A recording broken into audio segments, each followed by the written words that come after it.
The bright lights of the studio shone down on Jimmy Kimmel's stage. The crowd clapped loudly, their faces full of excitement. Tonight felt like any other night. Laughter filled the air as Jimmy welcomed his guest, Congresswoman Jasmine Crockett. She walked onto the stage with grace, her smile warm, but her eyes sharp, like she had carried many stories untold. The older audience at home could feel it. There was something heavy in her heart tonight. Jimmy started with his usual jokes, making the crowd laugh. Jasmine laughed too, but it felt like a cover, like she was hiding a deep storm inside. Her hands rested tightly on her lap, knuckles white. The camera caught it, but no one noticed it first. "Congresswoman Crockett," Jimmy said with his signature grin. "Let's talk about the future. What's keeping you up at night?" There was a pause, a long, heavy pause. For a moment, Jasmine looked down, her eyes glistening as if holding back tears. Then she lifted her head, her voice steady but filled with quiet fire. "Jimmy," she began softly, "what keeps me up at night is knowing how many people feel forgotten." The room grew quiet. The storm was coming. The audience shifted in their seats. They could feel it. Something deeper was unfolding. Jasmine's words were not just words. They carried the weight of thousands, maybe millions, of unheard voices. Jimmy, sensing the change in tone, tried to keep things light. "Forgotten? Come on, Congresswoman, you're here now. Surely people are paying attention." Jasmine's eyes, full of sorrow, met his. "Jimmy," she replied gently, "being here doesn't mean being heard.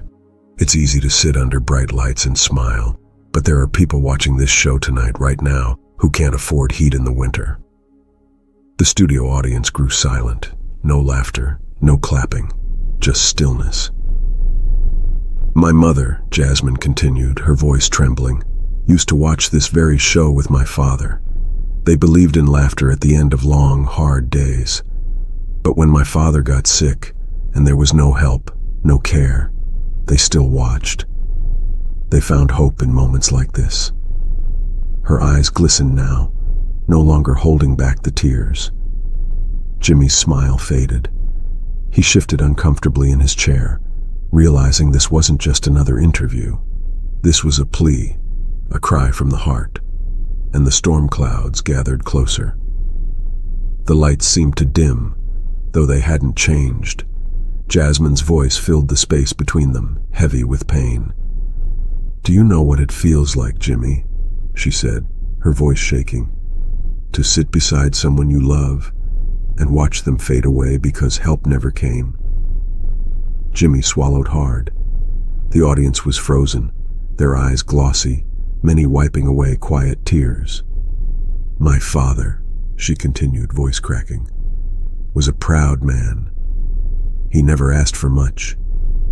But when the pain grew too much to bear, and the hospital bills came higher than our hope, I sat there holding his hand, knowing I could do nothing." The camera caught a tear sliding down her cheek. Jimmy, once the king of comedy, could find no joke now. His eyes softened with real sympathy. "Jasmine, I had no idea," he whispered. "But that's the problem, Jimmy," she said, her voice now stronger, rising like a wave. "No one has any idea until it's too late." A hushed gasp filled the air. The audience at home, especially the elderly viewers, could feel every word like it was their own story. And just like that, the storm broke. The studio felt colder, even though the light still burned bright. Jasmine took a slow breath, steadying her shaking hands on her lap. She wasn't just speaking for herself anymore. She was carrying the weight of too many silent voices. "My father," she said softly, "used to wake up early every morning, even when his body screamed in pain. He believed in work, in pride, in dignity." The audience at home could almost see him, an old man, worn from life's battles, yet still holding on to hope like a fragile thread. "But sickness," she continued, voice catching, "doesn't care about hard work. It doesn't care about dignity." Jimmy Kimmel, who had been so full of jokes at the start, now sat frozen. His eyes glistened as Jasmine's words painted a painful picture. "He died on a cold night," Jasmine whispered, her eyes distant, lost in memory. Holding my hand. We had no heat, just blankets and prayers. A tear slid down her cheek. Another followed. The camera zoomed in slowly. Across living rooms nationwide, hands trembled over mouths, eyes welled up with tears. And deep inside, a storm of sorrow began to flood the hearts of those watching. Silence pressed heavy on the studio, so thick it felt like it could be cut with a knife. Even the cameras seemed to hesitate, unsure of where to focus. Jasmine's gaze swept the audience, then returned to Jimmy. "I am not the only one," she said, her voice rising just a little. "Tonight, somewhere in this country, a grandmother is wrapping her thin sweater tighter, wishing for warmth. A man is skipping dinner so his grandchildren can eat." The crowd shifted uncomfortably. Tears welled in many eyes, not just for Jasmine's father, but for their own hidden memories. "You see them every day," Jasmine continued, her eyes locking with Jimmy's. "You pass them on the street, you hear about them in the news, but you don't see their pain. Not really." Jimmy swallowed hard, his throat tight. "Congresswoman," he asked softly, "what do you want people to understand?" Jasmine's eyes filled with tears, but her voice was strong. "I want them to feel it," she answered. "Not just hear it, feel it, deep in their hearts." Her words wrapped around the audience like a blanket of sorrow, and the quiet sobs began to grow, filling the studio air. Jasmine looked at the bright lights above her, then back to Jimmy. Her hands trembled in her lap, but her heart beat strong. She had carried this pain for so long, and now it had finally broken free. "I came here tonight," she said, her voice barely above a whisper, thinking this would be just another interview, another chance to speak facts and figures. But I was wrong. Her eyes, full of tears, met the camera. She spoke now, not to Jimmy, but to every soul watching at home. "This is not about politics," she said. "This is about people like my father, people like you, people who worked all their lives and still feel invisible." Jimmy's voice cracked as he asked, "But what can we do?" A tear slipped down Jasmine's cheek. "See us," she pleaded. "Really see us. Listen to our pain. Let it touch your heart. Let it change you." In living rooms across the country, especially among older viewers, hearts ached. Many saw themselves in her words, in her tears. Some began to cry, holding tissues to their faces, feeling memories of their own struggles rush back like a tidal wave. The storm inside the studio was now a flood. Jasmine took a shaky breath, her eyes red from the tears. Yet she held her head high. She wanted to be strong, even as her voice trembled. "You see, Jimmy," she said softly, "people think because I'm a congresswoman, I don't carry pain anymore. But I do. Every single day." The studio lights gleamed off her tear-streaked face. The camera caught every moment, sending her words straight into the hearts of viewers at home. "My father's pain didn't end with him," she continued. "It lives in me. It lives in the people I serve." Jimmy's face had lost all traces of humor. His eyes, usually full of jokes, were now full of sadness. He looked like he wanted to speak but couldn't find the words. "My father smiled through his pain so I could go to school," Jasmine said. "He smiled so I wouldn't cry at night. And tonight, I smile through my pain for all of you watching." A few sobs escaped from the audience. At home, many wiped tears away, their hearts aching from old wounds Jasmine's words had reopened. And still she spoke. She spoke for all of them. For a long moment the studio fell into deep, heavy silence, the kind of silence that feels louder than any sound. Jimmy finally broke it, his voice rough. "Jasmine, I'm so sorry. But why share this now, here? She looked at him with eyes full of truth. Because, Jimmy, this show reaches millions, and too many of those millions feel just like my father did. Unseen, unheard, and unloved. Her words hung in the air, sharp as a blade. I watched my father pray every night, Jasmine went on, her voice trembling. Not for himself, but for me. He prayed I would never carry the same burdens. But I do. And worse, I carry the burdens of others too. Her chest rose and fell as she fought back more tears. I carry the stories of widows sitting alone tonight. I carry the weight of grandfathers who wonder if they matter anymore. The camera panned across the studio audience. Some clutched tissues tightly. Some held hands for comfort. And tonight, Jasmine said, her voice breaking, I can't carry it alone anymore. Her words cracked open hearts across the country. The storm inside the studio roared louder. Jimmy leaned forward, his hands clasped, his usual playful nature gone completely. What do you want us to do, Jasmine? He asked softly, his voice almost a whisper.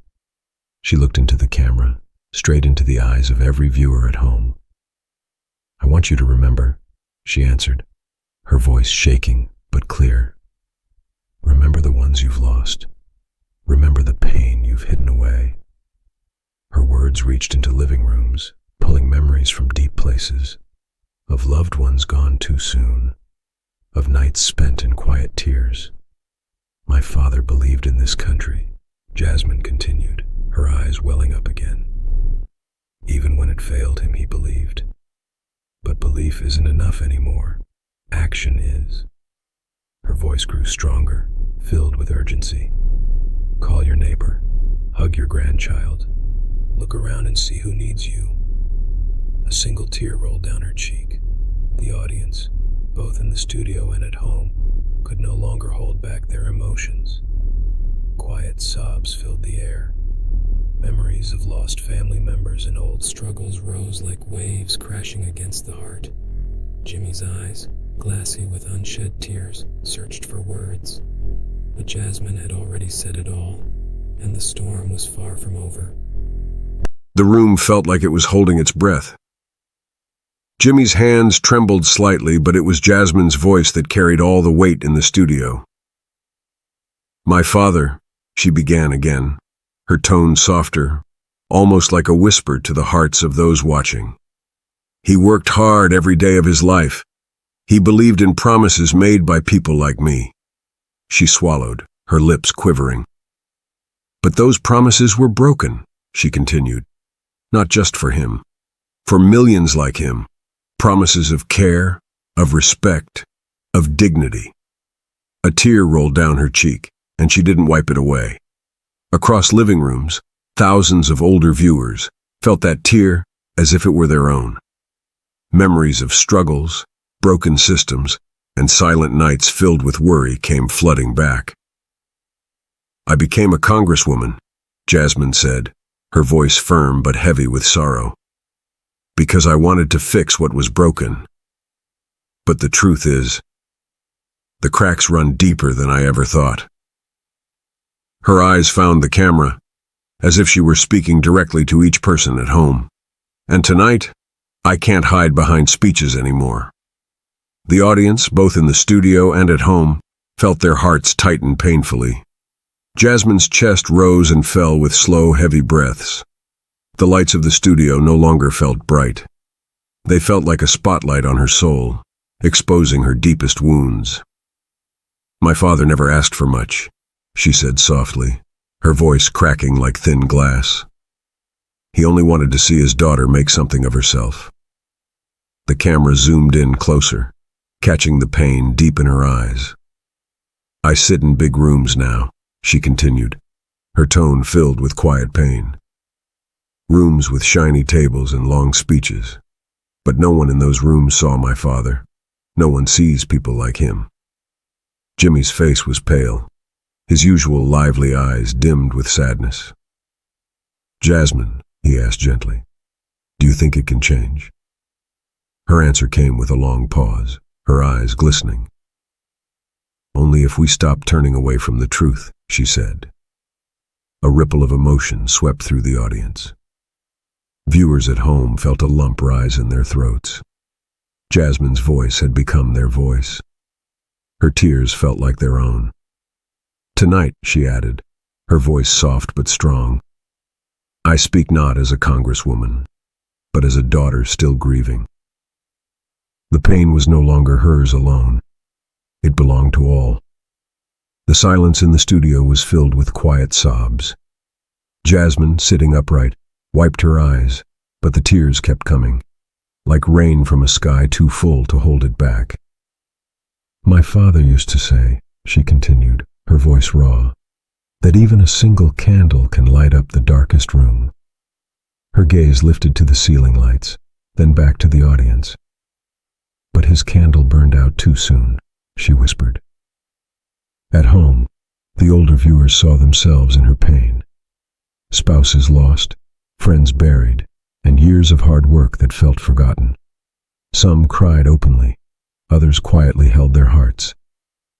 Jimmy Kimmel's eyes were glassy, his voice low. "Jasmine," he said, "you are that candle now."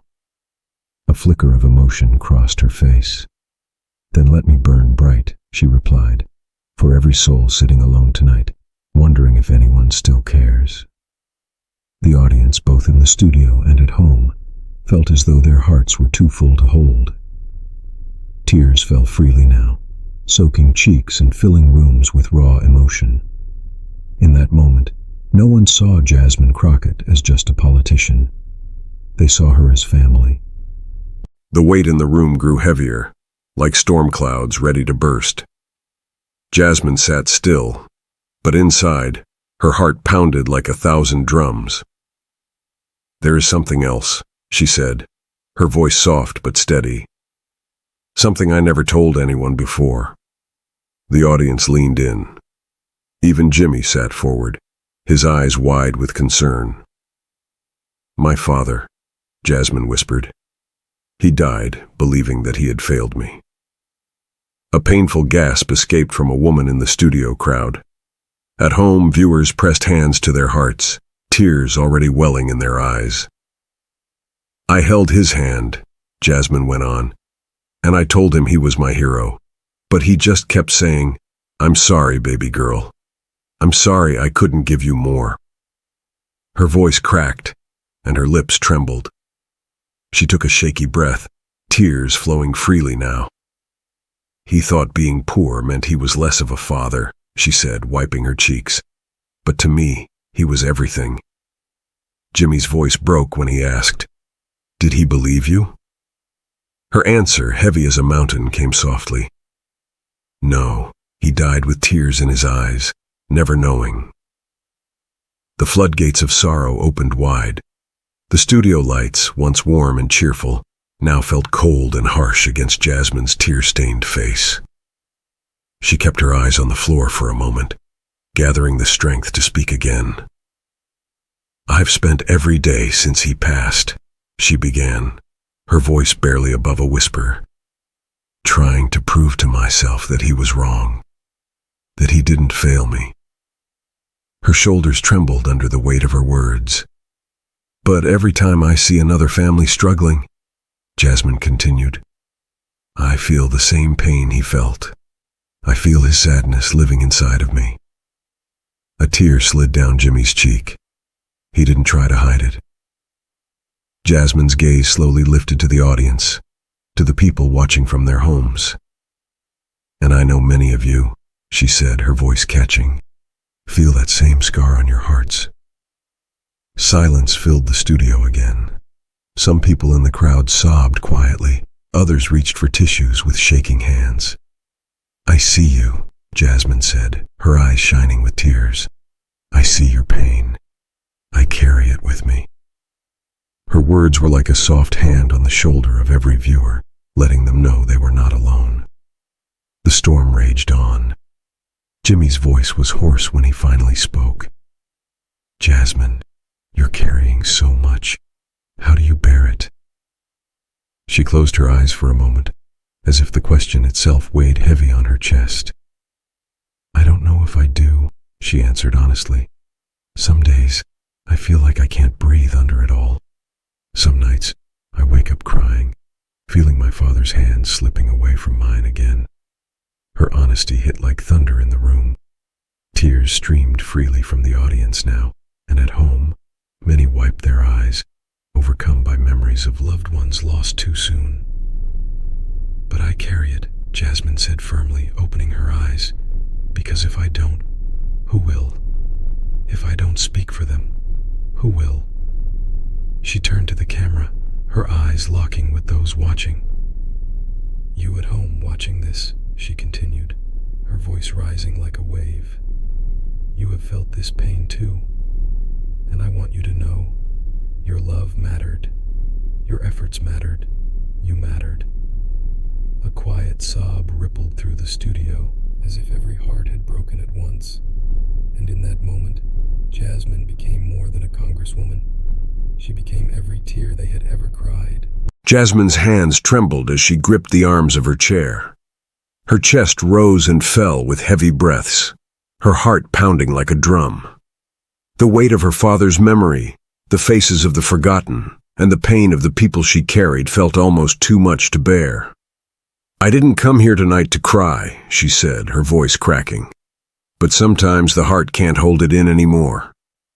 Jimmy's lips parted, but no words came. He simply shook his head, as if words had lost all meaning. "I came here to make you feel what I feel," Jasmine continued, tears streaming down her cheeks. "Because if you feel it, truly feel it, maybe you will never turn away again." She looked directly into the camera, as if speaking into the living rooms of her viewers. Older men and women watching wiped tears from their eyes, their hearts breaking wide open. "My father died unseen," she said softly, her voice filled with sorrow. "But tonight, if you see me, you see him." In that moment, every viewer saw not just Jasmine, but their own fathers, their own mothers, their own silent stories. The storm inside her had finally broken free. The audience, both in the studio and at home, was holding their breath. Some had tears flowing freely. Some clutched their chests, feeling an ache they hadn't felt in years. Jimmy's voice trembled. "Jasmine, what happens now?" She slowly rose from her chair. Her knees shook, but her spirit stood tall. "What happens now?" she answered, her voice growing stronger, "is we stop pretending everything is fine." She stepped forward, closer to the camera, her eyes burning with truth. "We stop closing our eyes to the suffering," she said. "We stop waiting for someone else to care." Security guards shifted uncomfortably at the side of the stage, sensing the tension rising. Jasmine's words had set the studio on fire, not with anger, but with raw, unstoppable truth. "I won't sit down," she declared. "Not tonight. Not ever again." The audience broke into applause, but behind the scenes, producers panicked. This was not part of the script. Jimmy Kimmel looked at the guards, then back at Jasmine. "Please," he whispered, "don't make them take you away." But Jasmine only smiled through her tears. "If they do, let them, because my voice will follow them out the door." The storm had become a roar. The guards, unsure, approached slowly. Jasmine stood firm, eyes shining with tears, but blazing with courage. "I will not be silenced," she said, her voice steady and full of power. "Not for my father, not for the forgotten, not for anyone watching tonight who has ever felt invisible." The audience, moved beyond words, rose to their feet. Many were crying openly now, some holding hands, others simply weeping. At home, your viewers, especially the elders, felt something deep break inside them. Jasmine's words felt like a healing balm for wounds they had carried for too long. Jimmy, his voice thick with emotion, whispered, "Jasmine, thank you. As the guards gently guided her away, Jasmine turned to the camera one last time.